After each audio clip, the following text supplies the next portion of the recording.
प्यारे साथियों, सबसे पहले तो क्योंकि आज का दिन भारत के इतिहास में बहुत महत्वपूर्ण दिन है।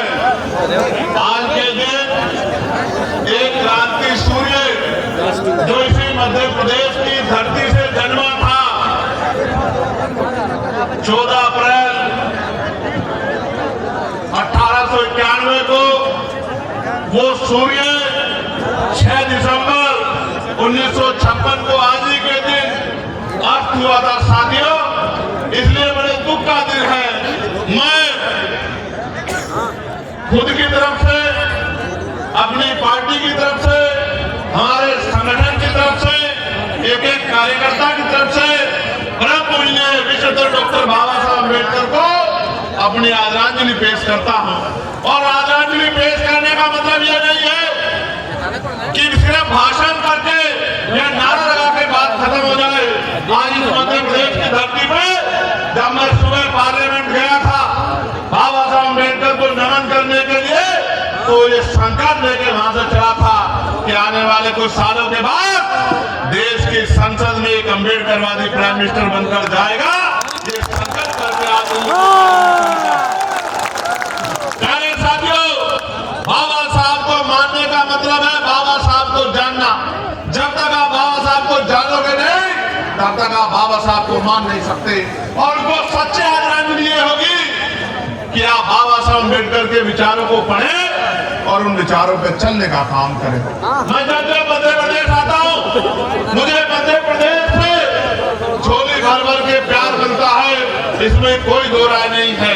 देश में बड़े बड़े आंदोलन हुए, बड़े बड़े सम्मेलन हुए, लेकिन भोपाल जैसा सम्मेलन मध्य प्रदेश के अलावा कोई नहीं कर पाया। लेकिन सिर्फ भोपाल के सम्मेलन से बात आगे नहीं बढ़ेगी।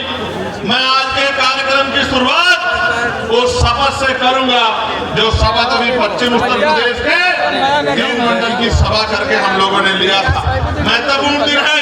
मैं आपसे आग्रह करूंगा जो जिस स्थान पे है वो वहीं से हाथ को ऐसे आगे करें, और मेरे साथ जो मंच पर उपस्थित है हमारे नेतागण, उनसे भी आग्रह करूंगा कि वो भी अपना हाथ सामने करके मेरे साथ संविधान की शपथ लें। हम भारत के लोग, भारत को एक संपूर्ण, प्रभुत्व संपन्न, समाजवादी, धर्मनिरपेक्ष, लोकतांत्रिक गणराज्य बनाने के लिए तथा उसके समस्त नागरिकों को सामाजिक, आर्थिक और राजनीतिक न्याय, विचार, अभिव्यक्ति, विश्वास, धर्म और उपासना की स्वतंत्रता, प्रतिष्ठा और अवसर की समता प्राप्त कराने के लिए तथा उन सब में व्यक्ति की गरिमा, राष्ट्र की एकता और अखंडता सुनिश्चित करने वाली बंधुता बढ़ाने के लिए हम सभी संविधानवादी आज 6 दिसंबर 2025 को बाबा साहब अम्बेडकर के परिनिर्वाण दिवस पर इस अवसर पर इस ऐतिहासिक संवैधानिक अधिकार बचाओ जनसभा में, श्रद्धांजलि सभा में परम पूजनीय बाबा साहब अम्बेडकर द्वारा लिखित हमारे पवित्र संविधान के प्रति अटूट निष्ठा प्रकट करते हुए ये शपथ लेते हैं कि हम संविधान के मूल स्वरूप, लोकतांत्रिक आदर्शों, वैज्ञानिक चेतना और समता मूलक व्यवस्था को सुरक्षित, संरक्षित, सशक्त बनाए रखने के लिए दृढ़ संकल्पित है। जय भीम, जय भारत, जय संविधान, जय मंडल, जय जोहार। प्यारे साथियों, समय की बाउंडेशन लगी हुई है, समय की बाउंडेशन है, लेकिन अगले 20 मिनट मैं आपसे बात करूंगा। और आप जानते हैं ऐसी बाउंडेशन पार्लियामेंट में भी समय की मेरे ऊपर रहती है, लेकिन फिर भी उस निश्चित समय में ही आपके मुद्दों को और आपके साथ जो जुर्म जाति अत्याचार देश भर में होता है, उस आवाज को उठाने का काम मैं उस निश्चित समय में करता हूँ। आज भी कोशिश करूंगा कि जो बात कहने आया हो वो बात आपको सुना कर जाऊं, और सिर्फ सुना कर नहीं जाऊं। आपसे आशा उम्मीद करता हूं कि आज से आप उस बात पे पहरा देके उस बात को मजबूत करने का काम करोगे। करोगे नहीं करोगे, जरा बताओ। प्यारे साथियों, मैं उन तमाम संतों, गुरुओं, महापुरुषों को याद करता हूं जिनकी तस्वीरें यहाँ लगी हैं, और इसलिए याद करता हूं कि उन तमाम महापुरुषों ने अपने जीवन का क्षण क्षण हम कमजोर वर्गों के लोगों को मुख्य धारा में लाके स्वाभिमान सम्मान का जीवन देने के लिए लगा दिया। सम्मानित बंधुओं, बहुजन समाज के पहरेदारों, महसूस करके देखो जिस महापुरुष का परिनिर्वाण आज मना रहे हैं, क्या बीती होगी उन पे जब उन्होंने अपने 4-4 बच्चों को इसलिए कुर्बान कर दिया कि कल आने वाला हमारा जीवन सम्मान का जीवन हो, अधिकार का जीवन हो। याद करके देखो, याद करके देखो, महसूस करके देखो। अगर ये छोटा सा कट लग जाता है, थोड़ा सा खून निकल जाता है, हाथ जल जाता है, उंगली जल जाती है, तो ये सब कह देता है तो हम पे क्या बीतती है जब हमारे ऊपर जाता है। महसूस करके देखो, जिनके बच्चे बलिदान हो गए और उनसे उनकी पत्नी ने कहा कि बाबा साहब आप तो कहते थे कि राजरतन राज करेगा, राजरतन तो इस दुनिया में भी नहीं रहा। तो बाबा साहब अम्बेडकर ने क्या कहा, एक राजरतन की परवाह करूंगा तो करोड़ों राजरतन इसी तरह से मर जाएंगे, मुझे एक राजरतन की नहीं अपने करोड़ों बच्चों की चिंता है। ऐसे बाबा साहब अम्बेडकर का परिनिर्वाण दिवस जो मध्य प्रदेश में पैदा हुए, महाराष्ट्र में काम किया, देश के कोने कोने में गए, विदेशों में जाके गोलमेज कॉन्फ्रेंस में जाके आपके मेरे अधिकार के लिए लड़े। और मैं आपको बताना चाहता हूं, मध्य प्रदेश ही क्यों, देश में कहीं भी एक बड़ी आदरांजलि सभा हो सकती है, मध्य प्रदेश ही क्यों? क्योंकि लगातार मध्य प्रदेश से भाई दामोदर जी, भाई नरेंद्र भाटी जी, भाई विनोद जी, लगातार मध्य प्रदेश से एक षड्यंत्र चल रहा है, और वो षड्यंत्र आज उसको बेनकाब करने के लिए आपके बीच में हूं।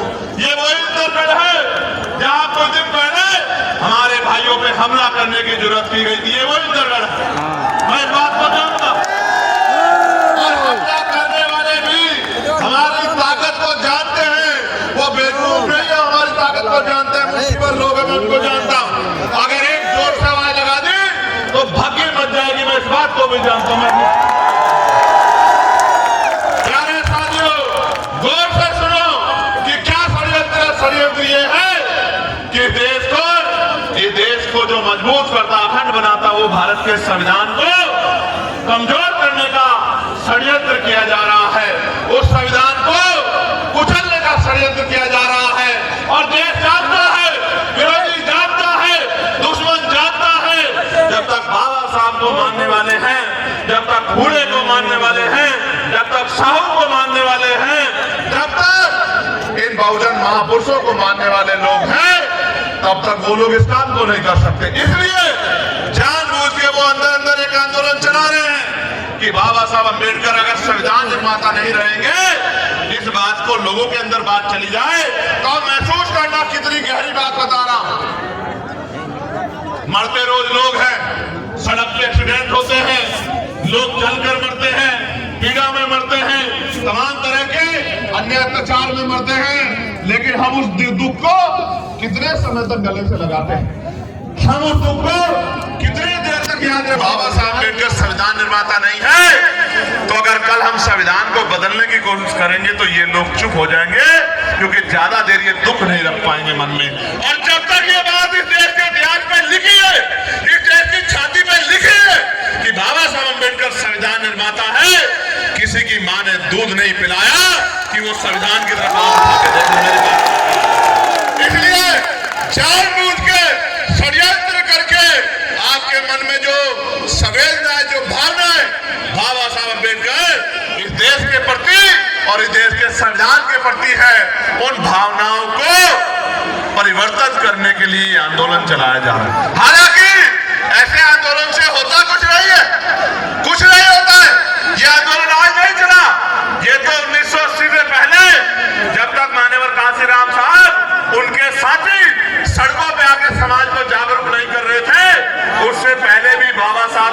शब्दों से अपमानित करने का काम देश के नेता करते थे, चाहे वो कोई भी पार्टी के लोग रहे हो, किसी भी संगठन के लोग रहे हो।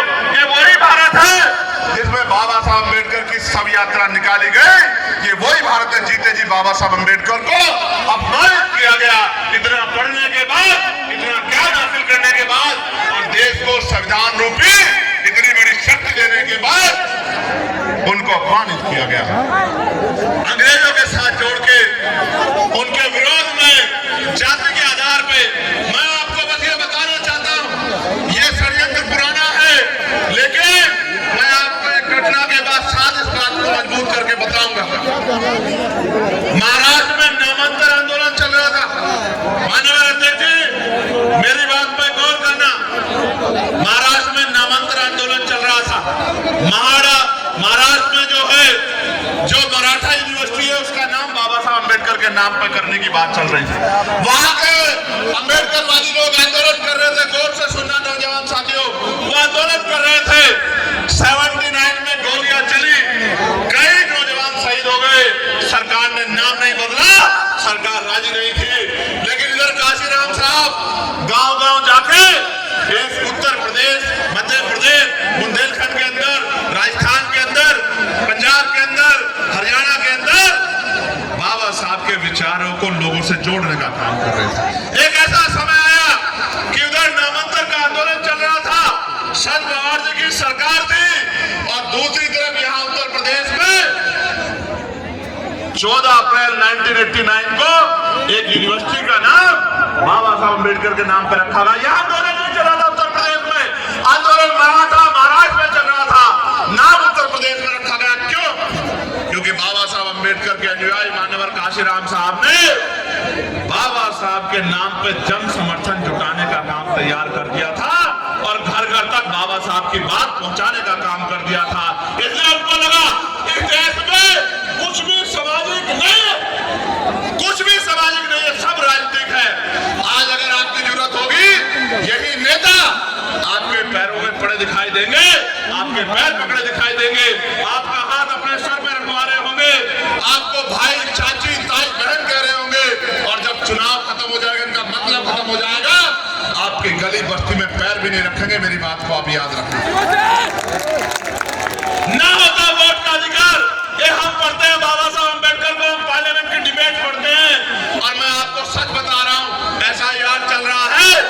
इस वोट को दिलाने के लिए बाबा साहब अम्बेडकर ने लंबे समय तक गोलमेज कॉन्फ्रेंस में और देश के तमाम नेताओं को सहमत किया कि एक बालिग व्यक्ति को वोट का अधिकार मिलना चाहिए। कोई राजी नहीं था।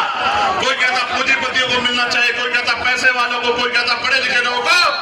बाबा साहब अम्बेडकर ने कहा, जब तक मेरे कमजोर हक वंचित समाज को, मेरी बहनों को, माओ को, मेरे नौजवान बच्चों को, बुजुर्गों को वोट का अधिकार नहीं मिलेगा, लोकतंत्र पैदा नहीं हो सकता। ये बात मैंने आपको किसने बताई? आप याद रखो, काशीराम साहब कहते थे, चमचों को कुछ मत कहो, जिन हाथ में चमचे उन हाथ पे चोट मारो। इन चमचों के पिताजी कौन है, इन चमचों की पार्टी कौन सी है, इस बात को बस अपने दिमाग में बिठा लो, और उस पार्टी का एक भी आदमी जीतना नहीं चाहिए। ये सब सीधे हो जाएंगे। मेरी बात को आप याद रखें। ये जो रोज आपके खिलाफ मुहिम चलाते हैं ना, जो नेता आपके खिलाफ बोल रहे हैं, कुछ मत करो, लोकतंत्र है, बोलने की आजादी है, व्यक्ति की आजादी है, बस उसकी आईडी निकालो, उसका पता निकालो, और ये देखो कि वो उसका परिवार कौन सी पार्टी से जुड़ा हुआ है। और जब आपको पता लग जाए तो जन जागरण अभियान चला के अपने एक एक आदमी को बताने का काम करो कि इस पार्टी के व्यक्ति को किसी भी कीमत पे हम लोग विधानसभा, लोकसभा में जाने नहीं देंगे। मैं आज लिख के कहता हूं, इस देश में अच्छे सीधे हुए हैं और अच्छे सीधे हो जाएंगे। कुछ ही दिनों की बात है। मेरी बात को एमपी की हवा बदल रही है, नौजवानों में गुस्सा है, बहुजन चेतना जाग रही है, और मैं लिख के देता हूं, याद करो, जब मध्य प्रदेश से जाके बाबा साहब अम्बेडकर महाराष्ट्र में आंदोलन को खड़ा कर सकते हैं, जब माननीय काशीराम साहब पंजाब से जाके उत्तर प्रदेश में आंदोलन को खड़ा कर सकते हैं, बस आपके अंदर हौसले की कमी है।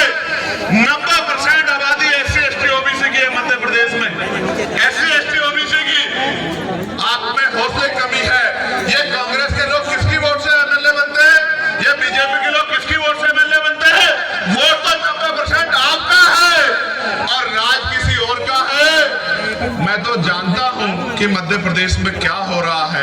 मान्यवर काशीराम साहब को मध्य प्रदेश से बहुत उम्मीदें थी और इस बैंड से और ज्यादा उम्मीदें थी। वो कहते थे इस बैंड का, मेरा बहुजन समाज का व्यक्ति स्वाभिमानी है, वो भूखा रह लेगा लेकिन स्वाभिमान से समझौता नहीं करेगा। इसका उदाहरण 2 अप्रैल 2018 को हमने देखा था।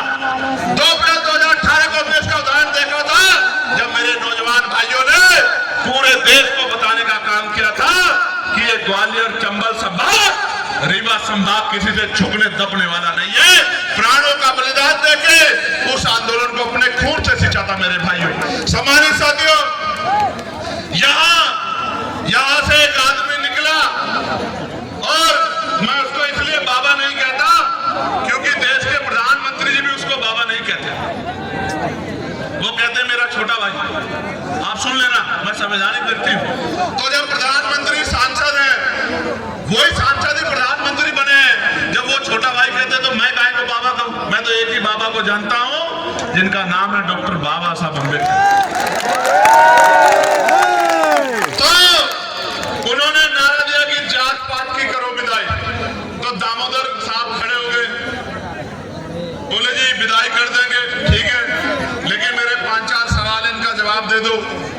तो मैंने मीडिया से सुना कि अच्छी डिबेट चल रही है, चर्चा होनी चाहिए। तो एक कैमरामैन ने, एक पत्रकार ने उनके आगे माइक किया कि साहब जात पात की विदाई कर रहे हो तो जात पात खत्म कर दोगे। तो बोले नहीं, हम हिंदू भाई भाई की बात तो कर रहे हैं, लेकिन हम जात पात खत्म नहीं करना चाहते, हम जात पात में जो अहंकार है वो खत्म करना चाहते हैं। समझो मेरी बात को।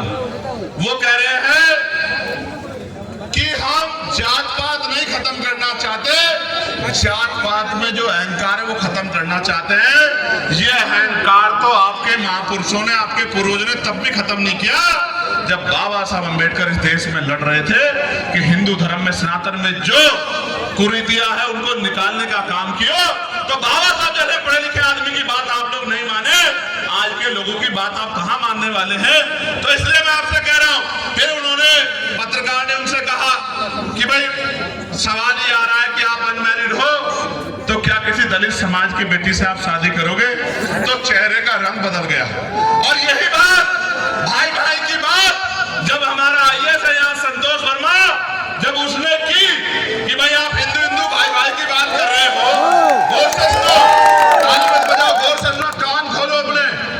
मैं भी मध्य प्रदेश में निगाह बना के बैठा हूं, मेरा ध्यान ऐसा नहीं मध्य प्रदेश में नहीं है। और मैं ये बताना चाहता हूं तमाम पार्टी के उन नेताओं को जो इकट्ठे होकर कह रहे हैं संतोष वर्मा को ये कर देंगे, वो कर देंगे, कितने संतोष वर्मा को क्या करोगे। कल हर घर से संतोष वर्मा निकलेगा, दामोदर मंडल निकलेगा, रविंद्र भाटी निकलेगा, देखूंगा कितने लोग बात करते। तो उन्होंने क्या कहा, उन्होंने कहा कि जब तक हिंदुओं में रोटी बेटी का रिश्ता नहीं होगा, इसी बात को बाबा साहब अम्बेडकर कह रहे थे, इसी बात को संतराम बी प्रजापति कह रहे थे, जात पात दोनों मंडल में, इलेक्शन ऑफ कास्ट में वो भी यही कहते हैं कि तभी तो भाईचारा बनेगा जब जातियों को तोड़ के आप शादियां करोगे। भाई संतोष वर्मा जी ने कहा मैं भी हिंदू और दूसरी जाति के बारे में कहा आप भी हिंदू, और जब तक इनमें रोटी बेटी का रिश्ता नहीं होगा तो भाई कैसे भाईचारा बन जाए, कैसे हिंदू एकता आ जाएगी। तो जैसे कहा तो सारे लोग खड़े हो गए, सारे लोग खड़े हो गए, और खड़े हो गए कोई उसका पुतला फूंकता है, कोई उसको पीटने की बात करता है, सस्पेंड करा दिया। कल भी मैंने एक नेताजी को सुना भाजपा के कि हम इसको एक निकल जाओगे आप लोग, उसको निकल जाओ, जो हम देख लेते हैं, जाओ हम खड़े आदिवासी समाज के लोग, जाओ निकल जाओ, हम देख लेंगे बहुजन समाज के लोग, अगर आप में हिम्मत है तो। मैं आपको स्पष्ट कर रहा हूं, ये इनका नारा सच्चा है, लेकिन चुनाव से पहले, मैंने कहा ना कुछ भी सामाजिक नहीं है, सब कुछ राजनीतिक है। चुनाव से पहले ये नारा सच्चा है और चुनाव के बाद ये नारा खोखला है। फिर चुनाव के बाद कुशवाहा के सर पे पेशाब भी यही करेंगे, कुशवाहा को जूता भी यही चटवाएंगे थूक। आज बघेल को जो है अगर वो कथा करेगा तो उसको पीटने का काम भी करेंगे और बारात रोकने का काम भी करेंगे और तमाम तरह का उत्पीड़न देने का काम करेंगे और आरक्षण के नाम पे गाली देने का काम करेंगे और चुनाव में आपके पैर शहरों में ऐसे पढ़ के आपसे वोट लेने का काम करेंगे। आपको समझदार बनना होगा। मैं आज कह रहा हूं, आप हिम्मत बढ़ाओ, हम अम्बेडकरवादी लोग तो सीना तान के खड़े हैं। मैं दामोदर मंडल को कहना चाहता हूं, मैं सुनील बैरसिया को कहना चाहता हूं, मैं सुनील अस्ते कहना चाहता हूं, सत्येंद्र विद्रोह एवं गुजर को कहना चाहता हूं, रामप्रीत को कहना चाहता हूं, आरटी प्रजापति जी को कहना चाहता हूं, निकलो घर से और बहुजन समाज में भाईचारा बनाओ। हम तो बनाने वाले लोग हैं, आपके पीछे खड़े होके आपको मध्य प्रदेश की कुर्सियों पर बिठाने का काम करेंगे। मेरी बात को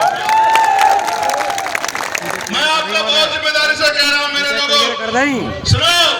कोई कहता है नीले कबूतर है, नीले कबूतर नहीं, बाबा साहब अम्बेडकर के नीले बाज है। मेरी बात को याद रखना। और बाज जब शिकार करता है ना तो वहीं से उठा लाता है जहां छिप के बैठा होता है उसका। देखो हमारी लड़ाई संवैधानिक है, वो आपको उकसाने का काम करेंगे, आपको आपके काम से भटका के इस तरह की प्रेस वार्ता करके कोई शब्द कह के आपका ध्यान आकर्षित करने का काम करेंगे। इन पे ध्यान नहीं देना है, ये जानबूझ के कर रहे हैं। क्यों? क्योंकि ये जान रहे हैं कि यहाँ कमजोर वर्गों में एकता बन रही है, लीडरशिप खड़ी हो रही है, आंदोलन मजबूत हो रहा है, और ये जानबूझ के आपको रास्ते से भटकाने काम कर रहे हैं। इनको इनके हाथ में छोड़ दो और जिस दिन राजकाज बनेगा ये सारे लोग वही होंगे जहां इनको होना चाहिए। प्यारे साथियों, मैं एक बड़े नेता हुए जिनको लौह पुरुष सरदार वल्लभ भाई पटेल कहा जाता है। भाटी मेरी बात पर गौर करना, लौह पुरुष सरदार वल्लभ भाई पटेल, और उनसे कहा जाता है देश की अखंडता में, देश को एकजुट करने में उनका सबसे बड़ा रोल है रियासतों को मिलाने का। उनका बयान क्या था हिंदू राष्ट्र में, ये बस मैं आपको पढ़ के सुनाना चाहता हूं। जब उन्होंने आरएसएस को बैन किया तो उन्होंने कहा, उन्हीं की मूर्ति लगाई है ना, बहुत ऊंची मूर्ति सरदार पटेल साहब की। उन्होंने कहा हिंदू राष्ट्र की सोच एक पागलपन है और जो हिंदू राष्ट्र की मांग कर रहे हैं वो नादान बच्चे हैं। ये मैं नहीं कह रहा हूं, कौन कह रहा है? कौन कह रहा है? कौन कह रहा है? लौह पुरुष सरदार वल्लभ भाई पटेल कह रहे हैं कि हिंदू राष्ट्र की बात करना, हिंदू राष्ट्र की सोच रखना ये पागलपन है। तो आज जो इस बात को कर रहे हैं, क्या वो सरदार पटेल के खिलाफ है? बाबा साहब अम्बेडकर ने कहा कि ये देश जब तक संविधान है कभी हिंदू राष्ट्र नहीं बन सकता। तो जो हिंदू राष्ट्र बनाने की बात कर रहे हैं वो इस संविधान को कुचलने की तो बात कर रहे हैं। मैं आपसे पूछना चाहता हूं, क्या आप चाहते हैं हिंदू राष्ट्र कुचला जाए, संविधान कुचला जाए? मैं आपसे पूछना चाहता हूं, दोनों हाथ उठा के बताओ, क्या आपके होते कोई संविधान को कुचल सकता है? कुचल सकता है किसी की मजाल? बहुत अच्छे, मैं आपको यही बता रहा हूं, बड़े बुरे हालात आपको याद होगा। राजनीतिक लड़ाई बता रहा हूं, गौर से सुनना। मध्य प्रदेश के हमारे लीडर्स तमाम सारे 2018 में यहाँ के लोगों ने भारतीय जनता पार्टी से मुक्ति लेने के लिए कांग्रेस की सरकार बनाने का काम किया था, नहीं किया था? किया था ना। कांग्रेस की सरकार में बन गई, सरकार चल भी रही थी। विचारधारा कितनी इंपॉर्टेंट है इस बात को आप समझना, कितनी महत्वपूर्ण विचारधारा। एक नेताजी अपने 20 साथियों को लेके भारतीय जनता पार्टी में चले गए, कांग्रेस की सरकार गिर गई। आप समझो, आप जिनको बीजेपी के विकल्प में वोट देकर जिताते हो, ये सब यही थे जब बाबा साहब अम्बेडकर आपके लिए खून के आंसू अपनी आंखों से लहू के रूप में बहा रहे थे। बाबा साहब जब बहा रहे थे, यही थे वो लोग जिन्होंने बाबा साहब अम्बेडकर को कॉन्स्टिट्यूशन असेंबली में ना जाने दिया जाए, इसके लिए तमाम तरह के प्रयास किए। आप इनको विकल्प मानते हो, इतना कमजोर है आप पर।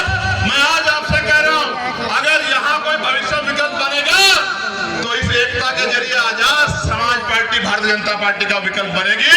और जब आजाद समाज पार्टी 90% बहुजनों को एक करके चलेगी तो मैं आपको लिख के देता हूं कि ना सम्राट वीर वोट 3 में होंगे वहां, और ना ही पिछड़े वर्ग को जो 27% संवैधानिक मिला है वो 27% को छीन पाएगा। मेरी बात को याद रखना। भारतीय जनता पार्टी पिछले 20 साल से पिछड़े वर्ग के हमारे परिवार के व्यक्ति को मुख्यमंत्री बनाती है ना। यहाँ क्यों बनाती है? खुशी से नहीं, क्योंकि वो जानती है कि पिछड़े वर्ग के लोग संख्या यहाँ ज्यादा। लेकिन एक बात गौर की आपने, एक आंदोलन हो रहा था, मेरे आज भी याद है, शिवराज सिंह चौहान जी मुख्यमंत्री थे, इतनी बुरी बुरी मां बहन की गालियां उन आंदोलन करने वालों ने आदरणीय शिवराज सिंह चौहान जी को दी थी। मेरे आज भी याद है, याद है नहीं याद है? मेरे याद है। तब हिंदू एकता कहा गई थी, तब उसको पिछड़े वर्ग का नेता बना के उसको गाली देने का काम कर रहे थे। और आज की बताता हूँ, छोड़ो, जब अभी आदरणीय मोहन यादव जो यहाँ मुख्यमंत्री है, जब वो 27% के लिए लड़ रहे थे, तो यही लोग जो आंदोलन चला रहे थे ना अभी, जो कह रहे थे बाबा साहब संविधान निर्माता नहीं है, यही लोग मोहन यादव को जी भर भर के गाली देने का काम कर रहे थे। ये सच्चाई है। क्या तब मोहन यादव हिंदू नहीं रहा था? क्या तब शिवराज सिंह चौहान हिंदू नहीं रहा था? चुनाव खत्म हुआ, फिर वो भाईचारा भी खत्म हुआ जो चुनावी भाईचारा था। मैं आपसे कहना चाहता हूं मेरे प्यारे साथियों, समय की पाबंदी ना होती और मेरे कंधों पे ज्यादा जिम्मेदारी ना होती और उत्तर प्रदेश टारगेट में ना होता, तो सबसे पहले मध्य प्रदेश में बाबा साहब अंबेडकर, फूले, साहू, पेरियार की अलग जगाने का काम मध्य प्रदेश के घर घर जाके हम लोग करते हैं। आज आप यहाँ आए हो, एक वादा मुझसे करो, अगर सच में बाबा साहब के लिए जीना चाहते हो, सच में काशीराम साहब के लिए जीना चाहते हो, सच में माँ बहनों को स्वाभिमान सम्मान का जीवन दिलाना चाहते हो, सच में राष्ट्रपिता ज्योतिबा फूले, छत्रपति साहू जी महाराज, ईवी पेरियार, रामानायकर स्वामी, पेरियार यादव, बाबू जगदेव प्रसाद कुशवाहा, जननायक कर्पूरी ठाकुर का, संतराम बीए प्रजापति जी का, ब्रह्मानंद लोधी जी का सपना पूरा करना चाहते हो, तो ऐसे यहाँ दिल पे हाथ रखो, ऐसे रखो दिल पे हाथ। दिल इधर नहीं होता, राइट साइड लेफ्ट साइड होता है, याद रखना। दिल पे हाथ रखो और पूछो, क्या इस गरीबी, बेबसी, लाचारी की जिंदगी में खुश हो? क्या बताओ? दोनों हाथ उठा के बताओ, खुश हो गया? कौन बदलेगा इसको? हम बदलेंगे। कैसे बदलेंगे? लोकतंत्र में एक ही तरीका बदलने का, जब आपके उंगली बटन दबाने के लिए जाए तो वो बटन स्वाभिमान सम्मान का प्रतीक आजाद समाज पार्टी काशीराम का होना चाहिए। आप जानते हो, गोलियां खाई, लाठियां खाई, जेलें काटी, चुनाव चल रहा था, गुर्जर समाज के सैकड़ों भाइयों को जेल में गिरने के लिए यहाँ ग्वालियर में आंदोलन हुआ, नेता छिप छिप कर बैठ गए। रविंद्र भाटी जी ने मुझसे कहा कि भाई चलना है, विनय भाई ने मुझसे कहा चुनाव सर पे है, मैंने कहा चुनाव आप संभाल लेना, मैं इस पिछड़े वर्ग में भाईचारा बनाने के लिए निकला हूं। अगर आज उनके साथ नहीं खड़ा होऊंगा तो कल आने वाली पीढ़ियां मुझे माफ नहीं करेंगी, और अगर आज यहाँ इस दूसरे साथी के साथ नहीं खड़े होंगे तो भी आने वाली पीढ़ियां हमें माफ नहीं करेंगी कि जिन पिछड़े वर्ग के महापुरुषों ने, जो हमारे महापुरुष हैं, चाहे फूले जी हो, चाहे साहू जी हो, चाहे महामना रामसू वर्मा हो, चाहे चौधरी महाराज सिंह भारती हो, चाहे संतराम बीए प्रजापति हो, ये तमाम हमारे महापुरुष, बाबूदेव जगदेव प्रसाद कुशवाहा हो, कर्पूरी ठाकुर हो, अगर इनके आंदोलन को कोई आज अगर आगे बढ़ाने का काम कर रहा, अगर हमने उसका हाथ नहीं पकड़ा और कहीं उसको कोई नुकसान होगा, तो लोग कहेंगे ये आंदोलन तो अच्छा है लेकिन ये कामयाब हो सकता नहीं। मैं आपसे पूछना चाहता हूं, जब मध्य प्रदेश से जाके बाबा साहब अम्बेडकर महाराष्ट्र को कामयाब कर सकते हैं, जब महाराष्ट्र से आके मान्यवर काशीराम साहब उत्तर प्रदेश को कामयाब कर सकते हैं, तो मध्य प्रदेश के लोग मध्य प्रदेश को कामयाब क्यों नहीं कर सकते? मेरी एक बात का जवाब दो। कर सकते हैं, नहीं कर सकते? कर सकते हैं, नहीं कर सकते? बताओ। दो मामले, एक 2000 बीघे जमीन है जो सत्ता के संरक्षण में सैकड़ों वर्षों से पुरखों की जमीन, ग्राम लहुपुरा, मोहत, भिंड जिले की, और एक कागज और हमारे साथियों ने दिया था, ये रहा। शिवचरण अहिरवार जी हैं, ग्राम लहरेटा दतिया से, वो 5001 रुपए जो 70 साल के भेंट करना चाहते हैं। आपके अपने पैसे किसी ने देके भेजा। मेरे पास जो है, मेरे गांव में जो है 200 घर की बसीका है, आदमों की। मैं किसी का दब्बू वाला नहीं हूँ, अपने पैसे से मैं किसी में था, लेकिन मैं एक साल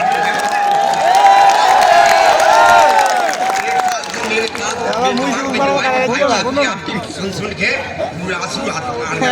मैंने कहा भाई साहब भाई साहब बड़े प्यारे साथियों, सीचर जी, एक तो मैं भूमाफियाओं को हमारे यहाँ जिले के जो अधिकारी हैं उनकी जानकारी के से कहना चाहता हूँ कि वो गरीबियों की जमीन को छीनने का काम बंद कर दे। इसके परिणाम घातक हो सकते हैं। एक बार और शिवचरण साहब जो 70 साल के हैं, 5000 रुपए नहीं है ये शिवचरण साहब, ये मेरे लिए 5 करोड़ के बराबर है, क्योंकि ये गरीब की मेहनत का पैसा है, किसी धन्ना सेठ का पैसा नहीं। मैं आज फिर दोबारा मैंने आपको कहा कि मैं पार्लियामेंट में बाबा साहब अम्बेडकर के स्टैचू के आगे दोनों हाथ अपने मजबूती से ये इकट्ठा करके ये संकल्प लेके आया हूं। मौत आ जाए, जान चली जाए, कुछ भी पीड़ा आ जाए, अगर मेरे बच्चों का जीवन भी दांव पे लग जाएगा तो भी चंद्रशेखर आजाद पीछे हटने वाला नहीं है। मेरी बात को आप याद रखें। लंबे समय से ये बहुजन समाज के लोग रूखी सूखी खा के और किस तरह से अपमानित होकर जी रहे हैं, इनके दिन बदलने का समय आ गया। अच्छे दिन का तो मुझे पता नहीं, लेकिन बाबा साहब के सपनों के दिन आएंगे। मेरी बात को आप याद रखना। और हर माँ, हर बहन, हर भाई, हर बुजुर्ग रात में सोने से पहले और सुबह उठने के बाद संतों गुरुओं महापुरुषों को ये प्रार्थना जरूर करेगा कि हमारे भाई को, हमारे नेता को लंबा जीवन देना, क्योंकि उसके कंधों पे बहुत बड़ी जिम्मेदारी है। प्यारे भाइयों बहनों, बहुजन समाज के पहरेदारों, अब आपके बीच से जाने की इजाजत चाहता हूं, इस आशा उम्मीद के साथ कि इस बार आप मध्य प्रदेश में मुझे निराश नहीं करेंगे। नहीं करेंगे ना? जहां तक मेरी आवाज जा रही, दोनों हाथ रख बताओ, मदद करोगे नहीं करोगे? ताकत दोगे नहीं दोगे? लड़ाई लड़ोगे नहीं लड़ोगे? किसी की बातों में ना आके अपने आंदोलन को कामयाब करने के लिए संघर्ष करोगे नहीं करोगे? बहुत बहुत धन्यवाद। जोरदार नारा लगाओ, जय भीम, जय भारत, जय संविधान, जय मंडल, जय जोहार, बहुजन एकता जिंदाबाद, बहुजन एकता जिंदाबाद, हमारा भाईचारा जिंदाबाद। अगर आपस में कोई छोटी मोटी बात हो जाए तो भूल जाना, लेकिन ये मत भूलना कि हमें मिलकर इस लड़ाई को कामयाब करना है। बहुत बहुत धन्यवाद। और जिस साथी ने 1-1 रुपया जुटा के आज मुझे बुलाने में योगदान किया है, मैं उसके कर्ज को सूद समेत उतारूंगा। मेरी बात को आप याद रखना। मध्य प्रदेश के साथ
सभी लोग, हमारे भाई, हमारे आदर्श, हमारे नेता माननीय चंद्रशेखर आजाद जी, हमारे बड़े भाई आदरणीय विनय रतन जी, आदरणीय आप सबके नेता दामोदर सिंह यादव जी, हमारे नेता, हमारे बड़े भाई आदरणीय विनय रतन जी, हमारे आदरणीय रविंद्र भाटी जी,